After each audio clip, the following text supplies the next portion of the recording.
And here's how to backup your iPhone photos and videos to Google Photos. First of all, go to your App Store and you have to search for Google Photos and make sure to install the Google Photos app in your iPhone. Now go ahead and open the Google Photos app, and now you have to sign into your Google account here.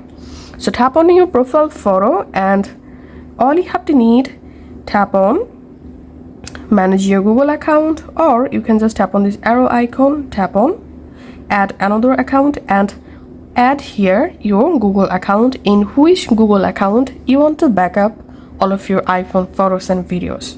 So here's I've already selected my Google account. Now here you will find all of your iPhone photos and videos.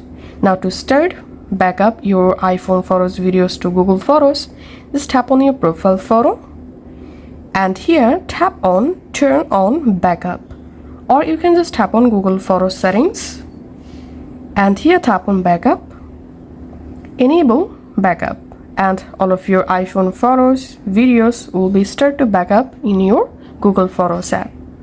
Thanks for watching.